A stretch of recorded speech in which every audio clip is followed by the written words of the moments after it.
Hello everyone, welcome to HP Exam Masters 10,000 MCQ series on Himachal GK. This is lecture 6. इस lecture series में हम cover कर रहे हैं Himachal Pradesh GK based most important and most repetitive MCQs, ठीक है, और उनके आसपास के जितने भी फैक्ट्स हैं वो सभी कवर कर रहे हैं।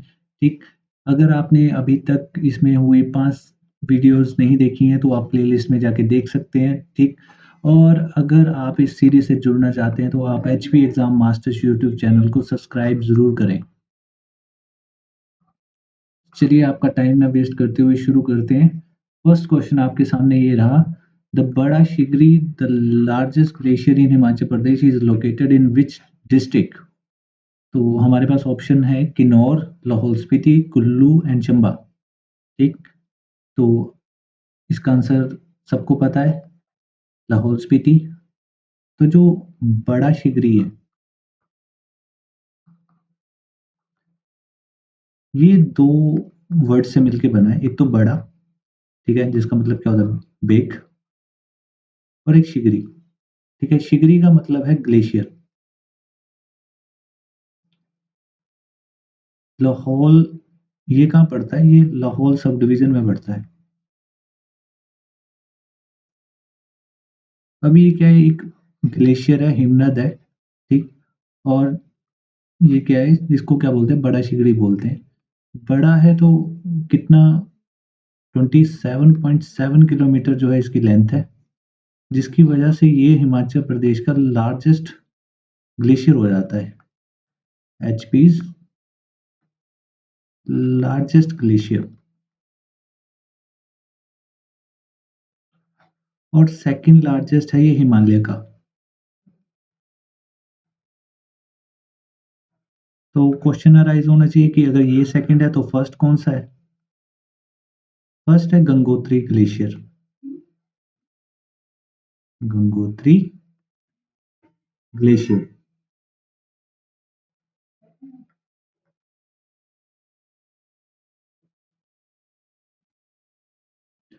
तो सबसे बड़ा ग्लेशियर हिमालयस का कौन सा है? गंगोत्री ग्लेशियर। और इससे रिलेटेड हमारे पास जो चीज़ें कि इसका जो एरिया है अराउंड 126 किलोमीटर स्क्वायर एरिया में ये फैला हुआ है। ठीक, अब ये ग्लेशियर है, ऑब्वियस सी बात है, ग्लेशियर है तो मेल्ट होता होगा। ठीक है, मेल्ट होके इससे क्या पानी की एक्सट्रीम निकलती होगी। तो ये किस नदी को फीड करता है? तो ये चंद्रा रिवर को फीड करता है। लाहौल में जो चंद्रा रिवर है उसको फीड करता है। कई बार पूछ लेते हैं कि इसकी लोकेशन कहाँ है ग्लेशियर की, तो चंद्रा वैली भी बोलते हैं कि ये जो ग्लेशियर है ये कहाँ पे प्रेजेंट है, चंद्रा वैली में लोकेटेड है। ठीक, जो चंद्रा रिवर है वो आगे जाके टांडी नामक जगह पे किससे मिलती है? भागा रिवर से मिलती है। और यही भागा रिवर और चंद्रा रिवर आगे जाके क्या बनाती है? चिनाब बनाती है। और चिनाब जो है हिमाचल की सबसे ज़्यादा बाय वॉल्यूम सबसे बड़ी नदी है। ठीक, इसको पुराने ज़माने में क्या बोलते थे? अस्किनी भी बोलते थे, एशियंट टाइम्स में। तो ये सारी चीज़ें की। अगर हम बात करें कि सबसे पहला सर्वे कब हुआ था इसका, तो सन 1906 में इसका पहला सर्वे हुआ था, जियोलॉजिकल सर्वे ऑफ इंडिया द्वारा। ठीक है, दो अंग्रेज अधिकारी थे, एक वॉकर और एक पास्को। इन दोनों ने जो है इसका सर्वे किया था सबसे पहले। ठीक है, इतने से फैक्ट जो है आपको याद होने चाहिए। बड़ा शिगरी, बड़ा का मतलब क्या है? बिग। ठीक है, शिगरी लोकल लैंग्वेज में बोलते हैं किसको? ग्लेशियर को। और क्या है हमारे पास?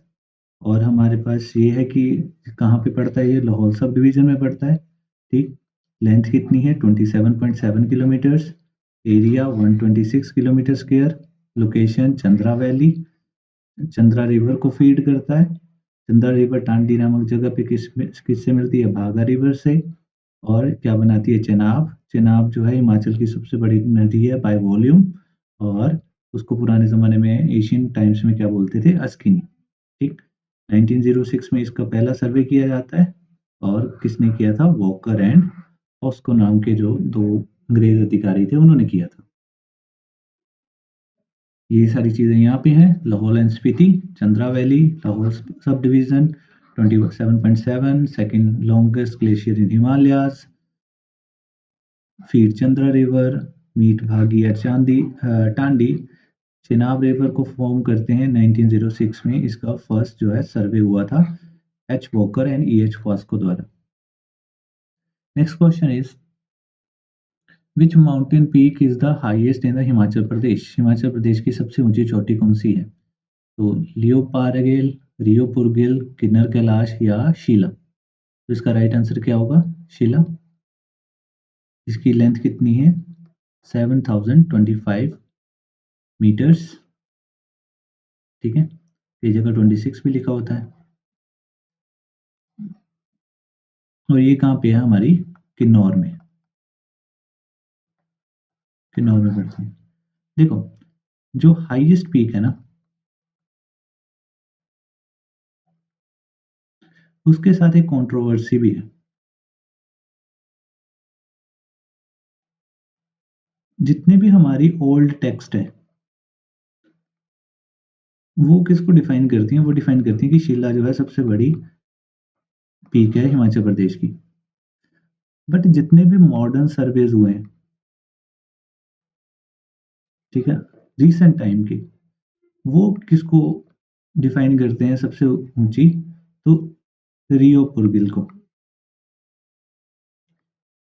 ये बोलते हैं कि इसकी जो लंबाई है वो 6,816 मीटर के आसपास है।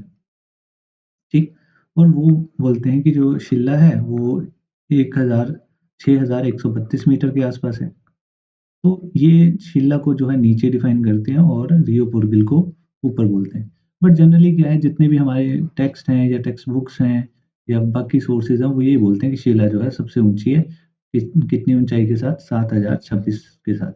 मतलब आप ये याद रख सकते हैं कि अगर शिला ऑप्शन में है तो आपको शिला करना है, अगर शिला ऑप्शन में नहीं है तो आपको किसके साथ जाना है? रियो पुरगिल के साथ जाना है। ठीक। तो ये है हमारे पास शिला, सबसे ऊंची, हाईएस्ट पीक इन हिमाचल प्रदेश। और ये मैंने आपको बता ही दिया है कि मॉडर्न सर्वे के अकॉर्डिंग जो रियो पुरगिल है उसकी लेंथ 6,816 और जो शिला है उसकी लेंथ कितनी है? 6,132 मीटर। आगे है next question, the Asian name of Kangra region was. Kangra का पुराना नाम क्या था? तो आंसर क्या है? त्रिगर्ता। त्रिगर्ता का मीन्स क्या है कि ऐसा एरिया जो कि बना है किसके बीच में? तीन रिवर्स के बीच में। वो रिवर्स आपको पता होनी चाहिए कौन कौन सी हैं। एक तो ब्यास, एक तो रावी, और तीसरी है सतलुज।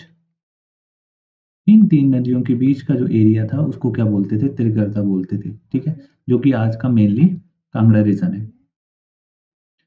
अब त्रिगर्ता को उस समय आगे दो सब पार्ट्स में डिवाइड किया जाता था। एक तो नगरकोट और दूसरा जलंधर। जो हिली एरिया था जितना भी इस एरिया का, तो उसको नगरकोट में लेते थे। और जितना भी हमारा प्लेन एरिया था, ठीक है, जैसे आज का पंजाब एरिया है, वो सारा किस में कवर करते थे? जलंधर में कवर करते थे। ये एरिया मेनली रूल किया जाता था बाय कटोच डायनेस्टी। मतलब मोस्ट ऑफ द पीरियड इसको कटोच डायनेस्टी ने रूल किया है। इसके अगर फाउंडर पूछे जाए तो वो है सुशर्मा चंद। सुशर्मा चंद, ये 234th किंग थे। किसके? कटोच डायनेस्टी के।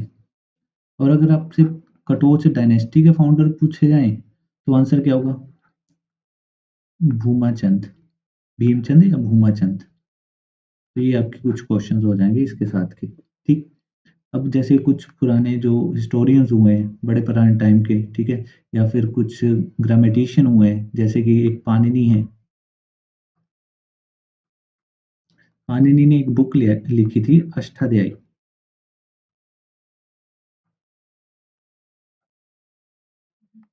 ये क्या है, एक फर्स्ट संस्कृत ग्रामर है, संस्कृत की ग्रामर है। उन्होंने यहाँ के जो त्रिगर्ता में रहने वाले लोग हैं, उनको क्या बोला गया है? अयुद्धजीवी बोला है। अयुद्धजीवी मतलब ऐसे लोग जो अपनी आजीविका चलाने के लिए क्या करते हैं? युद्ध करते हैं, वॉर करते हैं। मतलब ये अपने जो लाइफ है उसको चलाने के लिए क्या करते हैं? लड़ाई करते हैं। तो ये बोला गया है। ऐसे ही हमारे पास टोलमी हुए हैं। टोलमी क्या बोलते हैं? टोलमी इस एरिया को कलिंद्रीन बोलते हैं। कलिंद्रीन। ठीक है, तो ये कुछ हमारे पास फैक्ट्स हैं जो आपको ध्यान में रखने चाहिए नगरकोट से लेके। यहाँ पर जो कॉइन्स चलते थे पुराने समय में, वो स्क्वायर शेप में चलते थे। स्क्वायर शेप कॉइन्स होते थे यहाँ पे, जिन पे जो लिखा होता था वो ब्रह्मी और खरोष्टी स्क्रिप्ट में लिखा होता था। ब्रह्मी एंड खरोष्टी, ये स्क्रिप्ट जो है यूज़ की जाती थी यहाँ पे इस एरिया में।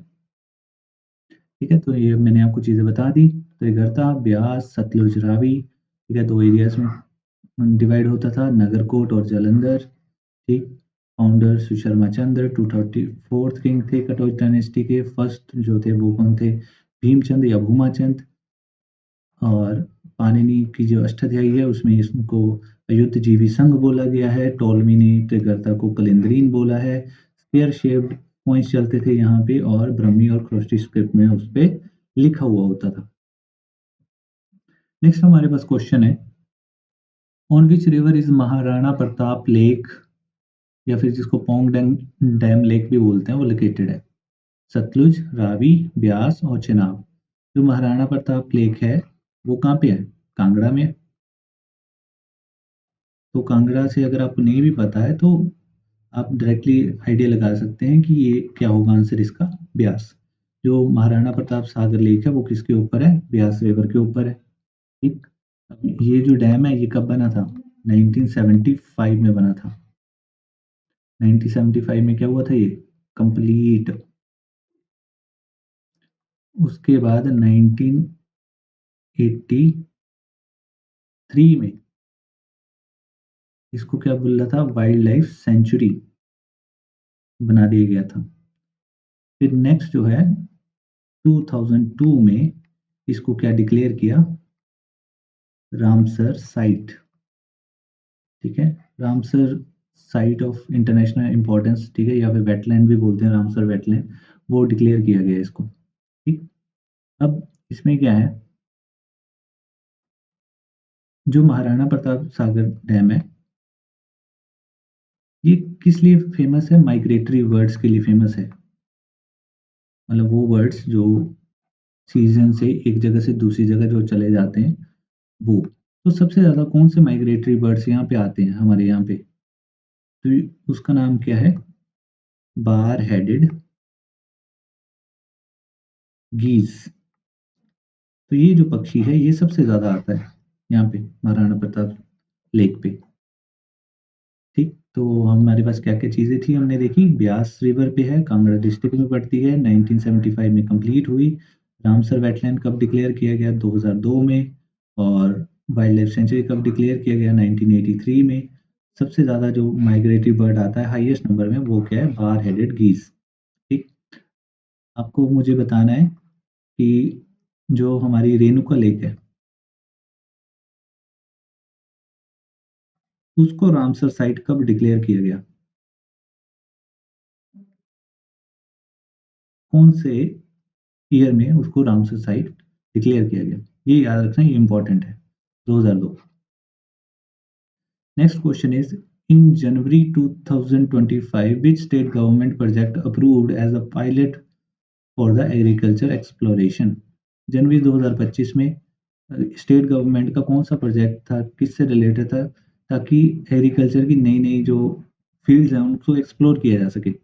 Saffron cultivation, cannabis cultivation, dragon fruit farming, sea buckthorn processing. ठीक है, तो ये आपने सुना भी होगा पीछे, जैसे जो है सरकार काफ़ी ज़ोर दे रही थी भांग की खेती पे, तो इसका आंसर क्या होगा? Cannabis cultivation. नेक्स्ट जो हमारे पास क्वेश्चन है, which district is known as, sorry district नहीं होगा, या सिटी होगा, which city is known as mushroom city of India. तो इसका राइट आंसर क्या है? सोलन। ठीक है, आंसर नंबर बी। अब सोलन जो है डिस्ट्रिक्ट है हमारे यहाँ पे हिमाचल में, इसको मशरूम सिटी ऑफ इंडिया क्यों बोलते हैं? इसको मशरूम सिटी ऑफ इंडिया इसलिए बोलते हैं, इसकी यहाँ पे जो ICAR है उनका एक रिसर्च सेंटर है।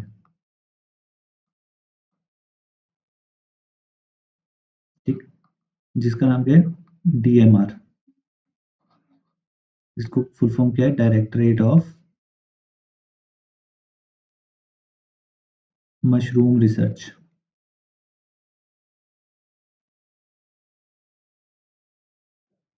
अब आपसे ये पूछ सकते हैं कि इसको ये कब डिक्लेयर किया गया, मशरूम सिटी कब डिक्लेयर किया गया? तो 1991 में इसको डिक्लेयर किया गया था मशरूम सिटी, सॉरी 1997 में डिक्लेयर हुई थी ये मशरूम सिटी। उसके बाद और क्या चीज़ें हैं? आपसे ये पूछ सकते हैं कि DMR directorate of mushroom research कहाँ पे है? अगर पर्टिकुलर पूछे कि सोलन में कहाँ पे है, तो सोलन में कहाँ पे है? चंबा घाट। चंबा घाट नामक जगह पे जो है DMR का ऑफिस है। नेक्स्ट जो इससे हमारे क्वेश्चन बनते हैं कि सोलन को क्या बोला जाता है? सिटी ऑफ रेड गोल्ड, ये भी बोलते हैं। ये क्यों बोलते हैं? ये टोमेटोज की वजह से बोलते हैं। टोमेटोज की जो प्रोडक्शन है वो बहुत ज़्यादा है यहाँ पे, इसकी वजह से इसको क्या बोलते हैं? सिटी ऑफ रेड गोल्ड भी बोला जाता है। तो हमारे पास जो है सोलन सिटी कब डिक्लेयर हुई थी? 1997 में। डायरेक्टरेट ऑफ मशरूम रिसर्च कहाँ पे है? चंबा घाट में है। ठीक है, सिटी ऑफ रेड गोल्ड भी बोलते हैं। और एक पुरानी प्रिंसली स्टेट थी हमारी भागट, उसकी ये क्या थी? कैपिटल भी थी, सोलन। नेक्स्ट क्वेश्चन पे आते हैं। Who is the current chief justice of Himachal Pradesh high court on early 2025? ठीक है, मैं अभी ये वीडियो जो है दिसंबर 2025 में बना रहा हूँ। ठीक है, अभी जो करंट चीफ जस्टिस हैं वो है GS सांधावालिया। ठीक, तो ऑप्शन क्या हो जाएगा हमारे पास? Option B, GS Sandhawalia. अगर हम हाई कोर्ट ऑफ हिमाचल की बात करें तो ये कब बना था? ये बना था 1971 में, जब हमें फुल स्टेटहुड मिला। तब उसके बाद क्या एस्टेब्लिश किया गया? Himachal Pradesh high court establish किया गया। तो फर्स्ट चीफ जस्टिस कौन थे हमारे? ये क्वेश्चन बनता है। तो उनका नाम था सर HM बेग। ठीक, ये कब बने थे? 1971 में। ये पूछ सकता है फर्स्ट फीमेल या फर्स्ट वुमेन चीफ जस्टिस, तो उनका नाम क्या था? श्रीमती लीला सेठ। ये कब बनी थी? 1991 में। फिर ये पूछ सकता है कि कौन से ऐसे चीफ जस्टिस हुए हैं हमारे हिमाचल के जिन्होंने इंटरनेशनल कोर्ट ऑफ जस्टिस में काम किया है, जो कि कहाँ पे है? हेग में है। वहाँ पे भी जो है जज रह चुके हैं। तो नाम क्या होगा? RS पाठक। आपसे ये पूछ सकते हैं कि अभी जो करंट हाई कोर्ट है उसकी बिल्डिंग का नाम क्या है? तो उसका नाम क्या है? रेवंसवुड।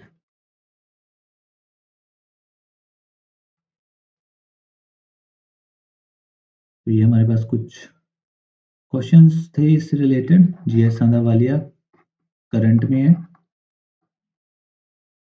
Chief justice of Himachal Pradesh. First HM Beg 1971 में बने थे। फर्स्ट वुमेन चीफ जस्टिस कौन थी हिमाचल प्रदेश की?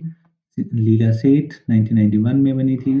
RS पाठक ऐसे चीफ जस्टिस जिन्होंने international court of justice Hague में भी काम किया है। और जो बिल्डिंग है शिमला हाई कोर्ट की, उसका नाम क्या है? रेवंसवुड।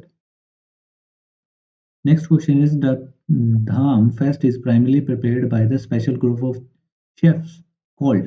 ये जो धाम बनाते हैं उनको क्या बोलते हैं? उन शेफ्स को क्या बोलते हैं? नॉर्मल सा क्वेश्चन है।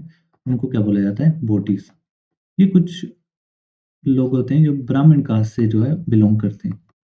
और जो हमारी धाम होती है उसमें खाना बनाने का काम करते हैं।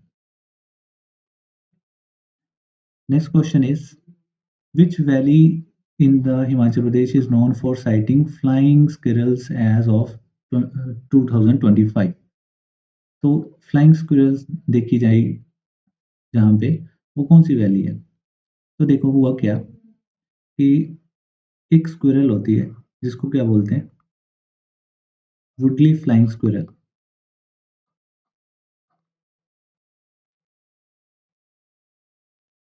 ये जो है हिमाचल प्रदेश में पाई जाती थी। ठीक, ये क्या करते हैं, जैसे मान लो एक पेड़ है मेरे पास, तो ये पेड़ के ऊपर चढ़ जाएंगी, ठीक है, मैमल है एक, ठीक है, उसके बाद इनके जो यहाँ से क्या कर देती हैं, ये जंप कर देती हैं। तो जैसे बैट होते हैं, तो बैट के जो हाथ होते हैं, हाथों के बीच में एक मेम्ब्रेन होती है, तो उसी तरह इनके हाथों के बीच में भी एक मेम्ब्रेन होती है, जिसकी वजह से जैसे पैराग्लाइड करते हैं, उसी तरह से ये क्या करती हैं, ग्लाइड करते हुए आगे मूव करती हैं दूसरे प्लेस तक। ठीक है, तो इनका नाम क्या है, वुडली फ्लाइंग स्क्विरल। अब हुआ क्या कि पहले इनको मान लिया गया था कि ये जो है एक्सटिंक्ट हो चुकी हैं हिमाचल प्रदेश से या फिर आसपास के एरिया से। फिर क्या हुआ कि बड़ी 70 साल के बाद लगभग इनको दोबारा से देखा गया, ठीक है? बट कोई भी हमारे पास फ़ोटो एविडेंस नहीं था। फिर लास्ट ईयर 2024 में क्या चल रहा था, जो स्नो लेपर्ड है, उसकी पॉपुलेशन नापने के लिए प्रोग्राम चल रहा था। तो उसकी वजह से जो है कैमराज़ सेट किए हुए थे, जिसमें जो है अप्रैल 2025 में ये स्क्विरल जो है पहली बार जो है फ़ोटोग्राफ्ड हुई, इतने सालों बाद, ठीक है? लगभग 70 साल के बाद ये पहली बार जो है फ़ोटोग्राफ्ड हुई। पहले लगभग हमें पता चल गया था कि 1994 में कि ये एक्सटिंक्ट तो नहीं हुए हैं, एंडेंजर्ड हुए हैं, ये जो गिलहरी है, बट फ़ोटोग्राफ नहीं थी हमारे पास। उसके इतने इंटरवल के बाद पहली बार फ़ोटोग्राफ कब हुई? अप्रैल 2025 में, ठीक? तो ये कौन सी वैली की घटना है? तो ये मियार वैली की घटना है, ये बता। ठीक, तो मियार वैली कहाँ है? लाहौल स्पीति में। क्या पाया गया? वुडली फ्लाइंग स्क्विरल की फ़ोटो खींची गई। IUCN की ये एंडेंजर्ड लिस्ट में है ये स्पीशीज़ गिलहरी की। नेक्स्ट इज़ द लावी fair of Rampur, one of the oldest in the state is traditionally held in which month? कौन से महीने में जो है लावी का मेला लगता है? तो इसका राइट आंसर क्या है? नवंबर। जो लावी का मेला है वो कब लगता है? नवंबर में लगता है। कहाँ पे? रामपुर व शहर, शिमला में। ठीक है, ये किस लिए शुरू किया गया था? ये एक ट्रेड फेयर है, ठीक? मतलब कि लोग जो है यहाँ आके व्यापार करते थे पुराने ज़माने में। ये कब से शुरू हुआ? जब ट्रीटी हुई रामपुर व शहर के राजा कैरी सिंह और ल्हासा, ल्हासा क्या है? तिब्बत, तिब्बत की गवर्नमेंट के बीच में जो ट्रीटी हुई कि हम जो है आपसे ट्रेड करेंगे, तब से ये स्टार्ट है। जो मेन चीज़ ट्रेड की जाती थी वो क्या है? चमूर्थी हॉर्सेस। ये जो मूर्ति हॉर्सेस का जनरली होता क्या था, जो रामपुर वाले लोग थे और उधर जो है तिब्बत वाले लोग थे। जो रामपुर वाले लोग थे ये उस समय बड़ी अच्छी क्या बनाते थे? तलवारें बनाते थे, स्वॉर्ड्स। और जो तिब्बत वाले लोग थे उनके पास ये घोड़े होते थे, जिनको क्या बोलते हैं? चमूर्थी हॉर्सेस। तो चमूर्थी हॉर्सेस कौन खरीदते थे? रामपुर वाले। और तिब्बत वाले क्या खरीदते थे? तलवारें खरीदते थे। तो इसी तरह जो है ट्रेड होता था इनके बीच में। और ये ट्रेड जो है समय के साथ क्या बन गया? एक मेला बन गया, जिसको हम क्या बोलते हैं? लवी मेला, ठीक है? जो लवी है वो कहाँ से बना है? एक शब्द है लोई। लोई, लोई का मतलब क्या होता है? वूलन शीट, वहाँ से बना है। और ये एक इंटरनेशनल स्टेटस का मेला है। इसको इंटरनेशनल स्टेटस कब मिला था? सन 1985 में। ये आपको याद रखना है। आपको मुझे बताना है कमेंट में कि जो मंडी की शिवरात्रि है, उसको इंटरनेशनल स्टेटस कब मिला था? कौन सही है? मतलब आपको 2 चीज़ें बतानी है मुझे। एक तो जो रेणुका लेक है उसको रामसर साइट का दर्जा कब मिला था, और जो मंडी की शिवरात्रि है उसको इंटरनेशनल स्टेटस कब मिला था? ठीक है, इस वीडियो में इतना ही। जो भी हमारे पास रेलेवेंट सब्जेक्ट्स या फिर क्वेश्चन थे, इसमें जितने भी फैक्ट्स बनते थे हमारे पास हमने कवर किए। होप सो आपको ये वीडियो पसंद आया होगा, अच्छा लगा हो तो सब्सक्राइब कर सकते हैं और अपकमिंग वीडियोस। Thank you.